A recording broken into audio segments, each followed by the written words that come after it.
የቤት ጥያቄ ማመለከቻ አስገብቼ ነበር። ማመለከቻዬን አይታችሁ ምን እንደወሰናችሁ ለማወቅ ነበር። የት ነው የምትኖሩ?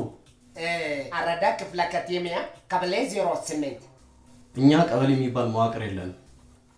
በአሁኑ ተቀይሮ ወረዳ ተባለ እንጂ በድሮ ስሙ ቀበሌ ነበር። እስቲ መታወቂያ ናሳይ። እስቲ መታወቂያ ከየት ነው ማማት መታወቂያ? ያልሰጠኝ መታወቂያ ከየት ነው ማማት መታወቂያ? ያለኝ ምን ሱዳናዊ መታወቂያ የለኝ። ምናዊ? ሱዳናዊ እዚህ ኢትዮጵያ ውስጥ ከ16 ዓመት በላይ ኖሬያለሁ። እና ጥያቄ ቤት ነው? የቤት ነው። የቆርቆሮ ቤት ነው፣ ምንም ችግር የለም። ግን እናንተ እንችላለን ካላችሁ ኮንዶሚኒየም ቢሆን ምንም ችግር የለም። ኮንዶሚኒየም ብሎ ማሳክ ሰው ሲታመም ገንዘብ አዋጣ ሲባል አዋጣለሁ፣ ስታት ደግሞ አካባቢ ቆሻሻ አስቶ ሲባል አንተኛው ትቼ አሳታለሁ። ሰው ሲሞት ከቤት ድረስ ድንኳን አፈርሳለሁ፣ እተክላለሁ፣ አድራለሁ፣ ከቤት እሄዳለሁ። ልማት ሲባል በየቦታው ድረስ እየሄድኩኝ ሰራለሁ።